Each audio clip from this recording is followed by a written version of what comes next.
अमूमन जब किसी मेडिकल डायग्नोसिस या चिकित्सा जांच की बात होती है ना, तो वहाँ एक तरह की गणितीय सटीकता की उम्मीद की जाती है। मतलब बिल्कुल इंजीनियरिंग की तरह, बिल्कुल। एक सटीक विज्ञान की तरह। हाँ, जैसे अगर किसी के हाथ की हड्डी टूट जाए तो एक्सरे मशीन में वो टूटी हुई सफ़ेद लकीर बिल्कुल साफ दिख जाती है। सही बात है। डॉक्टर बस स्क्रीन की तरफ इशारा करके कह सकता है कि देखिए खराबी ठीक यहाँ है। ये बहुत ही बाइनरी स्थिति है, मतलब या तो हड्डी टूटी है या नहीं टूटी है। और ये स्पष्टता इंसानी दिमाग को बहुत सुकून देती है। मतलब चीजों को काले और सफेद रंग में देखना, उन्हें अलग अलग खानों में बांटना बहुत आसान होता है। एक समस्या है, उसका एक स्पष्ट कारण है और उसका एक सीधा समाधान है। एकदम सही कहा। लेकिन यार समस्या तब शुरू होती है जब हम इस एक्सरे वाली मानसिकता को लेकर इंसानी फितरत, समाज के ताने बाने और मानवीय संवेदनाओं की दुनिया में कदम रखते हैं। ओहो, वहां तो ये बिल्कुल काम नहीं करता। वही तो, वहां अचानक ये मशीन काम करना बंद कर देती है। मतलब कोई ऐसा स्कैन नहीं है जो ये बता सके कि किसी इंसान के आदर्शों में कितनी दरार है या किसी की नैतिकता में कितना फ्रैक्चर है। बिल्कुल, क्योंकि हम एक ऐसे परिदृश्य में पहुंच जाते हैं जो बेहद धुंधला, जटिल और उलझा हुआ है। हाँ, और इसी को डायग्नोस्टिक मडी वाटर्स या निदान का धुंधला पानी कह सकते हैं। सही शब्द है। और साहित्य का काम इसी धुंधले पानी में उतरकर उन चीजों को देखना है जो किसी भी एक्सरे मशीन की पकड़ में नहीं आती। और जो लोग इस गहन चर्चा को सुन रहे हैं, उन्हें बता दूं कि आज हम इसी धुंधले पानी में उतरने वाले हैं।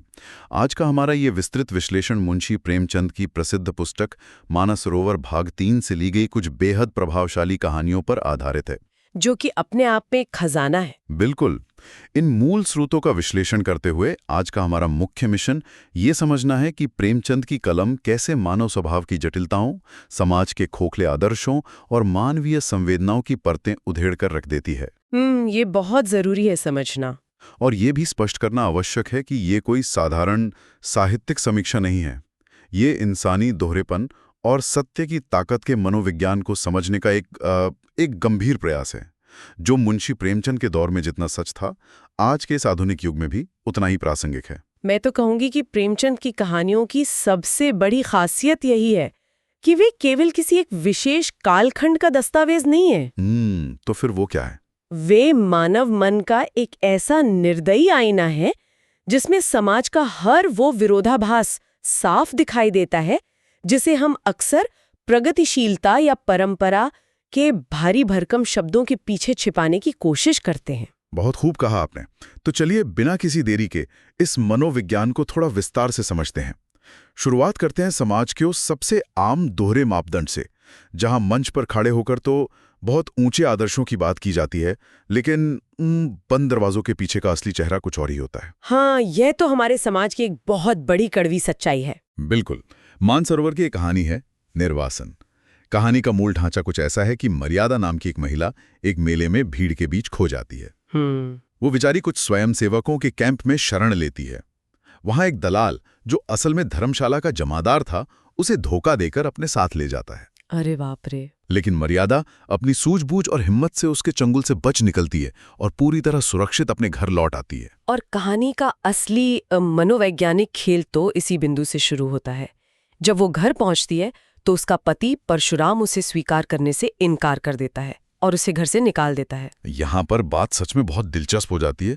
मतलब मुझे यहाँ परशुराम के फैसले के पीछे का लॉजिक ही समझ नहीं आता। हाँ, क्योंकि यहाँ ध्यान देने वाली बात यह है कि परशुराम कोई रूढ़िवादी, पुराने ख्यालों वाला अनपढ़ व्यक्ति नहीं है। बिल्कुल नहीं। दक्यानुसी मान्यताओं से पूरी तरह मुक्त है। वही तो, वो कहता है कि जिस स्त्री पर दूसरी निगाहें पड़ चुकी उसे स्वीकार करना असंभव है। मतलब वो अपनी पत्नी मर्यादा को उसके अपने 7 साल के बेटे वासुदेव से मिलने तक की इजाजत नहीं देता। ये बहुत क्रूर है ना? अगर वो वाकई प्रगतिशील है तो वो एक पीड़ित महिला को जो अपनी जान बचाकर आई है, इस तरह क्यों दुत्कार रहा है? ये तो ऐसा हुआ कि कोई आधुनिक दिखने वाले कपड़े पहन ले, लेकिन उसकी सोच अभी भी पाषाण युग की हो। यहाँ जो बात सबसे अधिक दिलचस्प है वो ये है कि इस विरोधाभास की जड़ में वैचारिक प्रगतिशीलता और आंतरिक कंडीशनिंग के बीच का फर्क है। आंतरिक कंडीशनिंग थोड़ा समझाएंगी? हाँ, मतलब परशुराम अपनी इस क्रूरता को समाज के डर का नाम भी नहीं देता। वो साफ कहता है कि उसे समाज या बिरादरी की कोई परवाह नहीं है। तो फिर असल वजह क्या है? ये असल में पुरुष अहंकार और स्वामित्व की वो गहरी भावना है जो सिद्धांतों और पवित्रता के मुखौटे के पीछे छिपी हुई है। परशुराम अपनी पत्नी को एक स्वतंत्र इंसान मानता ही नहीं है। अच्छा, तो उसके लिए वो क्या है? उसके अवचेतन मन में पत्नी एक संपत्ति है, एक जागीर है। जैसे बाजार से लाई गई किसी सीलबंद वस्तु की पैकिंग, अगर थोड़ी सी भी खुल जाए तो खरीदार उसे लेने से मना कर देता है, भले ही अंदर का सामान बिल्कुल ठीक हो। बाप रे, ये तो बहुत ही भयानक सोच है। बिल्कुल। परशुराम के लिए मर्यादा सिर्फ एक वस्तु है जिस पर किसी और की निगाह पड़ जाने से वो अशुद्ध हो गई है। ये तथाकथित आधुनिकता का सबसे खौफनाक रूप है यार। सार्वजनिक जीवन के आदर्श सिर्फ एक सजावटी वस्तु बनकर रह गए। एकदम सही उपमा है ये। जैसे कुछ लोग अपने घरों में शोकेस के अंदर बहुत कीमती और सुंदर बर्तन सजा के रखते हैं। वे बर्तन सिर्फ आने जाने वालों को दिखाने के लिए होते हैं। उनका असल जीवन में रसोई में कभी इस्तेमाल नहीं किया जाता। बिल्कुल, परशुराम की प्रगतिशीलता भी बस उसी शोकेस के बर्तन की तरह थी, सिर्फ दिखावे के लिए, अमल करने के लिए नहीं। और दिखावे के इसी मुखौटे का एक और बहुत ही सटीक उदाहरण हमें एक अन्य कहानी एक आंच की कसर में देखने को मिलता है। हाँ, इसमें क्या होता है? इसमें भी एक ऐसा ही चरित्र है, यशोदानंद। यशोदानंद मंच पर खड़ा होता है और दहेज प्रथा, सामाजिक दिखावे और फिजूल खर्ची के खिलाफ एक बहुत ही भावुक, आग उगलने वाला आदर्शवादी भाषण देता है। अरे वाह! हाँ, वो दहेज मांगने वालों को समाज का कोड बताता है। भीड़ मंत्र मुग्ध होकर तालियां बजा रही होती है। लेकिन यहाँ एक बहुत ही नाटकीय विडंबना होती है ना? हाँ?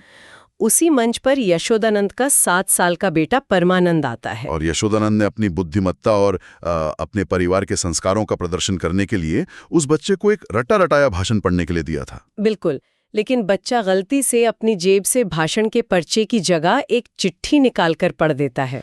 और वो चिट्ठी क्या थी? यही तो सबसे बड़ा झटका था। हाँ, वो यशोदानंद द्वारा ही लिखी गई एक गुप्त चिट्ठी थी जिसमें उसने खुद किसी से 25,000 रुपए घूस या गुप्त दहेज के रूप में मांगे थे। मतलब बच्चा अपनी मासूमियत में मन से पढ़ता है, 25 में से 5 निकालकर मेरे साथ न्याय किया जाए। बच्चे को नहीं पता कि वो क्या पढ़ रहा है, लेकिन उस एक वाक्य से यशोदानंद का सारा पाखंड हजारों लोगों के सामने नंगा हो जाता है। यार, ये प्रसंग मुझे आज के दौर की याद दिलाता है। मतलब जैसे आजकल कोई बड़ा प्रभावशाली व्यक्ति इंटरनेट पर सादगी और नैतिकता का प्रवचन दे रहा हो और अचानक उसका कोई निजी संदेश या लीक हुआ ऑडियो सामने आ जाए। हाँ, जिसमें वो बिल्कुल विपरीत बात कर रहा हो। एकदम वही। यशोदानंद और परशुराम दोनों की समस्या एक ही है। बाहर से एक आदर्शवादी आवरण ओढ़ लेना बहुत आसान है, लेकिन जब तक इंसान का आंतरिक ढांचा, उसका लालच और उसका अहंकार नहीं बदलता, तब तक वो आदर्श सिर्फ एक खराब अभिनय से ज्यादा कुछ नहीं होता। और इन दोनों कहानियों को साथ रखकर देखने से एक व्यापक सामाजिक सत्य उभर कर आता है। वो क्या? समाज सुधार की बातें करना बौद्धिक रूप से बहुत आकर्षक लगता है, लेकिन जब बात अपने घर पर, अपने स्वार्थ पर आती है, तब इंसान का असली चरित्र सामने आता है। प्रेमचंद ये चेतावनी दे रहे हैं कि वैचारिक मुखौटे बहुत खतरनाक होते हैं, क्योंकि वे असली सड़ांत को लंबे समय तक छुपाए रखते हैं। ठीक है, तो आइए इससे थोड़ा विस्तार से समझते हैं। ये एक बहुत ही गंभीर चेतावनी है, लेकिन जब समाज में परशुराम और यशोदानंद जैसे लोग इन दोहरे मापदंडों और थोपे गए आदर्शों की सत्ता चलाते हैं, तो इसका सबसे बड़ा शिकार कौन होता है? स्पष्ट रूप से वे लोग जो इस सत्ता के अधीन हैं, यानी महिलाएं। बिल्कुल। तो चलिए इस पाखंड की चर्चा से आगे बढ़कर उस वास्तविकता की ओर मुड़ते हैं जहां इन आदर्शों की वेदी पर महिलाओं को मौन बलिदान की मूर्ति बना दिया जाता है। स्वर्ग की देवी कहानी में लीला का प्रसंग इस व्यवस्था का एक रोंगटे खड़े कर देने वाला चित्रण है। हाँ, लीला एक ऐसी युवा लड़की है जिसे बचपन से खुली हवा, प्रकृति और रोशनी से प्यार करना सिखाया गया था। लेकिन समाज के तय नियमों के अनुसार उसका विवाह सीता शरण नाम के एक बेहद रूढ़िवादी, गुस्सैल और संकीर्ण सोच वाले व्यक्ति से कर दिया जाता है। और शादी के बाद लीला जिस घर में जाती है, वो घर नहीं बल्कि एक काल कोठरी है। बिल्कुल, वहां न ताजी हवा का प्रवेश है, न सूरज की रोशनी का। और उसका माहौल भी उतना ही घुटन भरा है यार। लीला की सास जो दिन भर माची पर बैठी रहती है और भारी भरकम गहनों से लदी रहती है, वो लीला को हर छोटी बात पर ताने मारती है। और तो और लीला को छत पर जाकर खुली हवा में सांस लेने तक की मनाही है। छत पर जाने की मनाही क्यों? क्योंकि घर की बहुओं का छत पर जाना उस परिवार की तथाकथित मर्यादा के खिलाफ है। ये तो सच में घुटन है। और उस सीलन, बदबू और अज्ञानता से भरे माहौल का नतीजा ये होता है कि लीला के बच्चे जन्म लेते ही एक-एक करके मर जाते हैं। अरे बाप रे। और अंततः लीला का अपना स्वास्थ्य भी पूरी तरह जवाब दे देता है और वो हमेशा के लिए मौत की नींद सो जाती है। इससे एक बहुत ही महत्वपूर्ण सवाल खड़ा होता है कि लीला की ये मृत्यु कोई प्राकृतिक आपदा तो नहीं थी? बिल्कुल नहीं। ये सामाजिक नियमों, थोपी गई रूढ़ियों और महिलाओं को नियंत्रण में रखने की मानसिकता द्वारा की गई एक अत्यंत धीमी और क्रूर हत्या थी। हाँ। यहाँ समझने वाली बात यह है कि लीला उस घर से भाग क्यों नहीं गई। वही तो मैं सोच रहा था, वो भाग क्यों नहीं गई? क्योंकि उस दौर के सामाजिक ढांचे में एक विवाहित स्त्री के लिए वापस अपने मायके जाना सबसे बड़ा कलंक माना जाता था। आर्थिक रूप से वो पूरी तरह अपने पति पर निर्भर थी। मतलब सारे रास्ते बंद थे। हाँ। जब किसी इंसान के पास भागने का कोई आर्थिक या सामाजिक रास्ता नहीं होता तो वो उसी घुटन भरे पिंजरे को अपनी नियति मान लेता है। एकदम सही। और इसी बात को उद्धार कहानी और स्त्री और पुरुष कहानी में भी एक अलग नजरिए से उठाया गया है।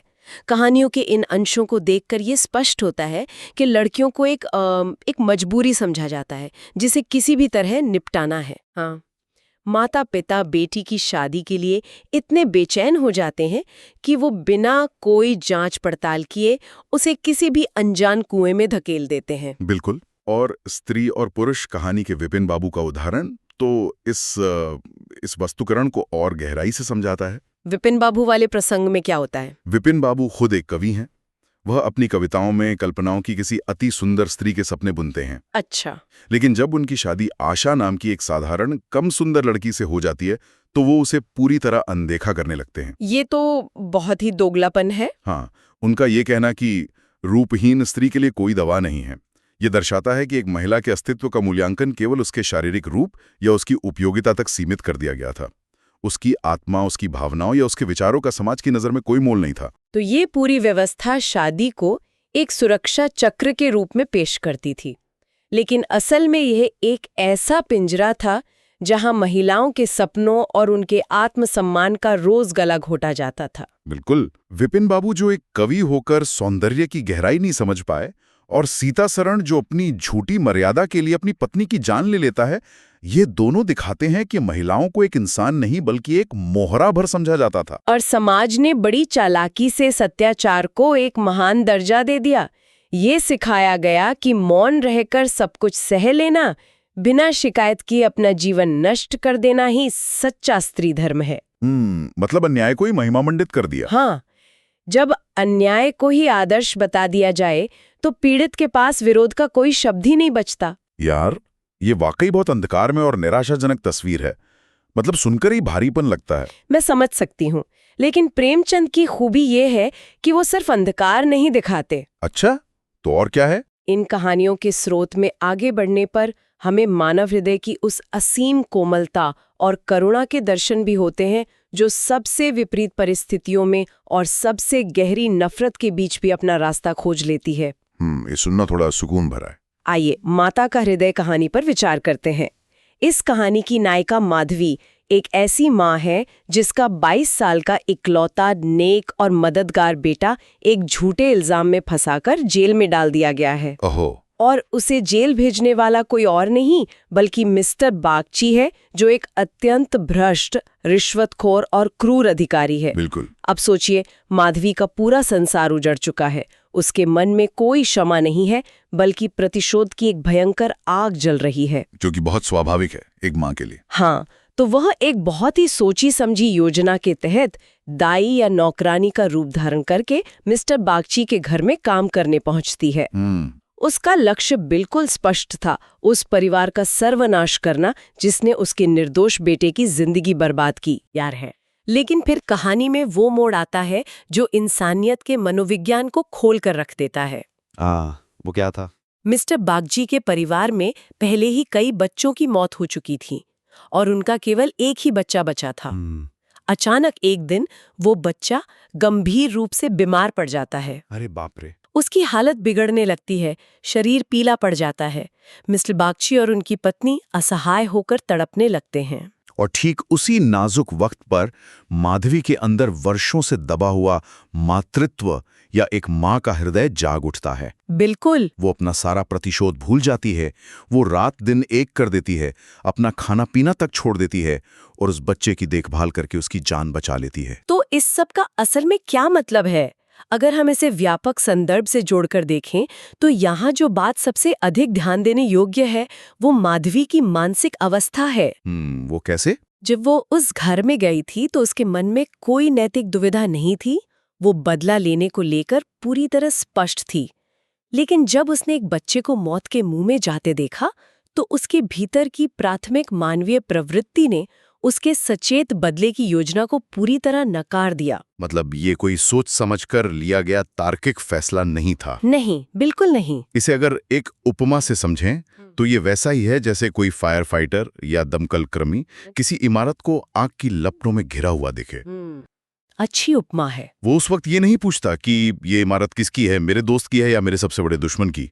उसका रिफ्लेक्स एक्शन, उसकी सहज प्रवृत्ति बस उस आग में कूदकर जान बचाने की होती है। एकदम सटीक। माधवी का मातृत्व भी उसी रिफ्लेक्स एक्शन की तरह था, जिसने उसकी नफरत के पूरे लॉजिक को सेकंडों में खत्म कर दिया। एक माँ का हृदय उस गहरी नदी की तरह होता है जिसकी सतह पर भले ही क्रोध का तूफान हो, लेकिन गहराई में हमेशा जीवन देने वाला जल ही बहता है। यह बहुत ही सुंदर और सटीक विश्लेषण है।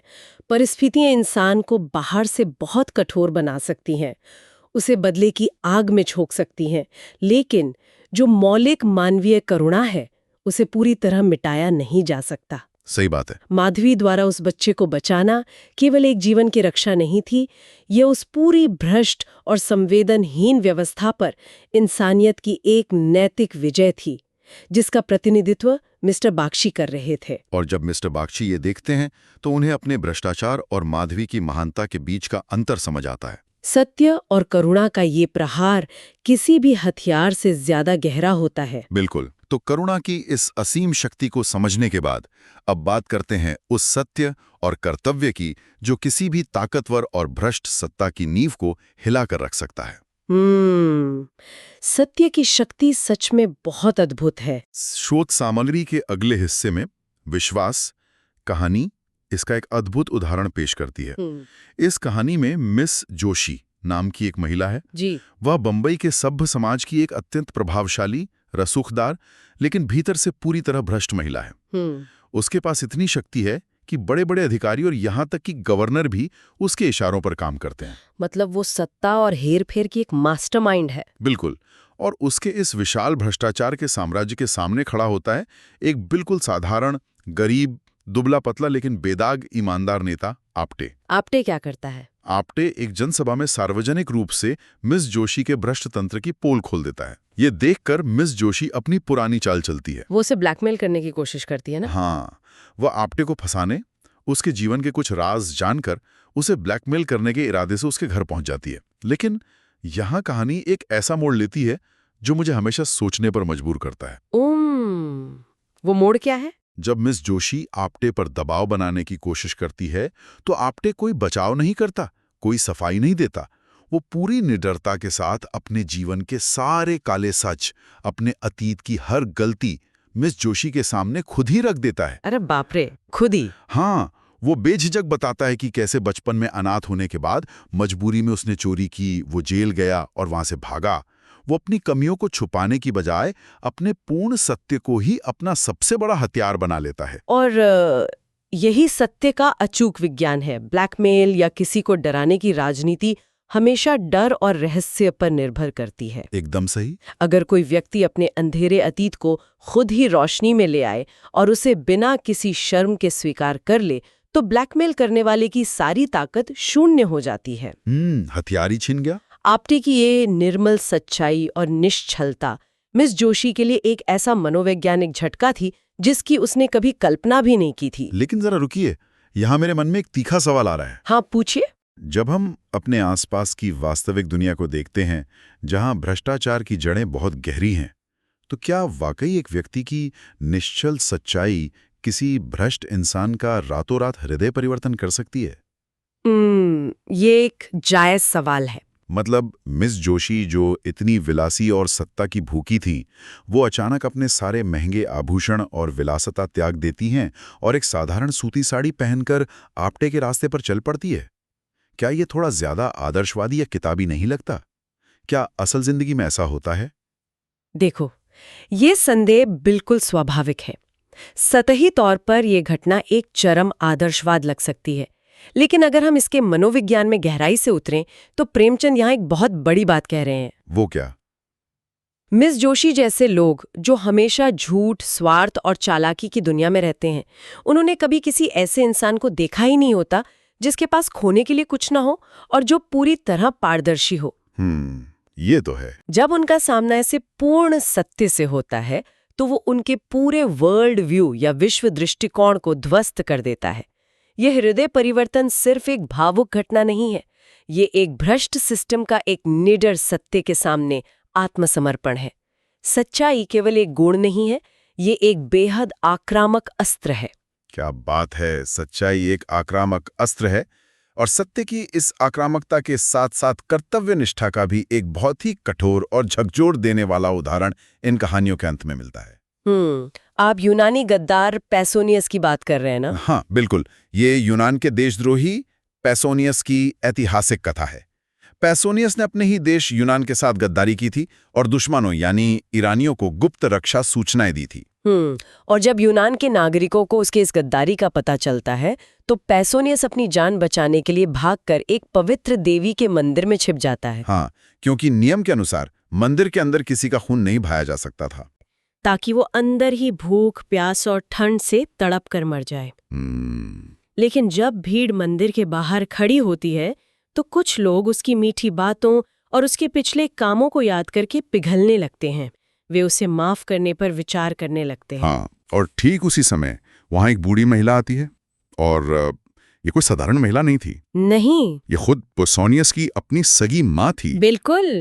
वो माँ भीड़ के इस वैचारिक भटकाव को देखती है और कहती है कि अगर इस गद्दान को बाहर निकाला गया तो ये पूरे देश को बेच देगा। मात्र प्रेम अपनी जगह है, लेकिन राष्ट्र धर्म उससे कहीं ऊपर है। तो रोंगटे खड़े कर देने वाला पल है ये। हाँ, वो आगे बढ़ती है और अपने ही हाथों से मंदिर के दरवाजे पर पहला पत्थर रखती है ताकि उसके बेटे को वहीं चुनवा दिया जाए। यार, ये प्रसंग वाकई अंदर तक कंपा देने वाला है। मतलब अगर कोई और इंसान वो पहला पत्थर रखता तो शायद वो एक हत्या मानी जाती। बिल्कुल।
बिल्कुल। इसलिए लोग तय करते हैं कि मंदिर के दरवाजे को पत्थरों से चुनवा दिया जाए और छत तोड़ दी जाए ताकि वो अंदर ही भूख, प्यास और ठंड से तड़प कर मर जाए। लेकिन जब भीड़ मंदिर के बाहर खड़ी होती है तो कुछ लोग उसकी मीठी बातों और उसके पिछले कामों को याद करके पिघलने लगते हैं। वे उसे माफ करने पर विचार करने लगते हैं। हाँ, और ठीक उसी समय वहां एक बूढ़ी महिला आती है, और ये कोई साधारण महिला नहीं थी। नहीं, ये खुद पैसोनियस की अपनी सगी माँ थी। बिल्कुल। वो माँ भीड़ के इस वैचारिक भटकाव को देखती है और कहती है कि अगर इस गद्दार को बाहर निकाला गया तो ये पूरे देश को बेच देगा। मात्र प्रेम अपनी जगह है, लेकिन राष्ट्र धर्म उससे कहीं ऊपर है। रोंगटे खड़े कर देने वाला पल है ये। हाँ, वो आगे बढ़ती है और अपने ही हाथों से मंदिर के दरवाजे पर पहला पत्थर रखती है ताकि उसके बेटे को वहीं चुनवा दिया जाए। यार ये प्रसंग वाकई अंदर तक कंपा देने वाला है। मतलब अगर कोई और इंसान वो पहला पत्थर रखता तो शायद वो एक हत्या मानी जाती। बिल्कुल। लेकिन जब एक माँ अपने ही बेटे की मौत का पहला पत्थर रखती है तो वो न्याय और कर्तव्य की सबसे ऊंची मिसाल बन जाती है। एकदम सही। यहाँ हम दो माताओं को देखते हैं, एक माता का हृदय की माधवी जो एक पराये बच्चे के लिए अपना बदला और कर्तव्य सब कुछ छोड़ देती है, और दूसरी पासोनियस की माँ जो देश के प्रति अपने कर्तव्य के लिए अपने ही खून को मौत के घाट उतारने में संकोच नहीं करती। और दोनों ही स्थितियां मानवीय भावनाओं के चरम बिंदु हैं। एक जगह करुणा जीतती है, दूसरी जगह कर्तव्य। प्रेमचंद की इन कहानियों का समग्र प्रभाव यही है कि वे हमें यह सोचने पर मजबूर करती हैं कि ज्ञान या आदर्श सिर्फ तभी मूल्यवान है जब उनका सही समय पर उपयोग किया जाए। जब कर्तव्य की वेदी पर अपने सबसे प्रिय मोह की कुर्बानी देनी पड़े तो वो कितना पीड़ादायक होता है, लेकिन समाज के अस्तित्व के लिए कितना आवश्यक भी होता है। बहुत खूब। तो आज के इस विस्तृत विश्लेषण को अगर हम समेटने की कोशिश करें तो ये स्पष्ट होता है कि इन मूल स्रोतों ने हमें मानव स्वभाव के लगभग हर उस रंग के दर्शन कराए हैं जिन्हें हम अक्सर नजरअंदाज करना चाहते हैं। बिल्कुल, सारे रंग। परशुराम और यशोदानंद के खोखले और पाखंडी आदर्शों से लेकर लीला के उस घुटन भरे जीवन तक जहां महिलाओं को सिर्फ एक वस्तु माना गया, माधवी की उस निस्वार्थ करुणा से लेकर आप्टे के अचूक पारदर्शी सत्य, और अंततः पासोनियस की मां के कठोरतम कर्तव्य तक। इन सभी प्रसंगों ने मिलकर ये साबित कर दिया है कि समाज का बाहरी ढांचा, उसकी तकनीक या उसके कपड़े चाहे जितने भी बदल जाएं, लेकिन इंसान के भीतर का जो मूल द्वंद्व है, स्वार्थ और परमार्थ के बीच, पाखंड और सच्चाई के बीच, वो आज भी वैसा ही है जैसा सदियों पहले था। एकदम सच कहा आपने। और इसी बात से मेरे मन में एक ऐसा विचार जन्म ले रहा है जिस पर शायद इस चर्चा को सुनने वाले हर व्यक्ति को गहराई से सोचना चाहिए। वो क्या विचार है? प्रेमचंद के समय में जो सामाजिक मुखौटे थे वे आज गायब नहीं हुए, बस उनका स्वरूप बहुत आधुनिक और चमकदार हो गया है। बहुत सही बात है। आज के इस डिजिटल युग में जहां हर इंसान सोशल मीडिया पर अपनी एक बिल्कुल परफेक्ट, न्यायप्रिय और आदर्शवादी छवि दिखाने की निरंतर होड़ में लगा हुआ है, क्या हम सभी किसी न किसी स्तर पर यशोदानंद या परशुराम की तरह ही एक दोहरा जीवन नहीं जी रहे हैं? ये सोचने वाली बात है। हम स्क्रीन के पीछे बैठकर दुनिया भर की करुणा, पर्यावरण और प्रगतिशीलता की बड़ी बड़ी बातें करते हैं, लेकिन क्या हमारे असली जीवन में, हमारे अपने घरों के बंद दरवाजों के पीछे वाकई वही करुणा और समानता मौजूद है? शायद नहीं। ये आत्ममंथन करने वाली बात है कि जब असल जीवन में हमारे इन डिजिटल आदर्शों की वाकई परीक्षा होगी तो उस क्षण हम क्या चुनेंगे, अपनी गढ़ी हुई वो झूठे छवि या अपना सच्चा मानवीय स्वभाव? ये एक बहुत ही गहरा सवाल है। शायद उस दिन हमें समझ आएगा कि इंसानी आत्मा का एक्सरे कभी भी सिर्फ काले और सफेद रंग में नहीं होता। उसमें इंसानियत के अनगिनत धुंधले रंग मिले होते हैं। कुछ दाग होते हैं, कुछ गहरी चोटें होती हैं, लेकिन उस धुंधली तस्वीर में सच्चाई और करुणा की एक चमकती हुई हड्डी हमेशा खुद को फिर से जोड़ने की कोशिश कर रही होती है। आवश्यकता सिर्फ उस सच्चाई को पहचानने और उसे स्वीकार करने की है।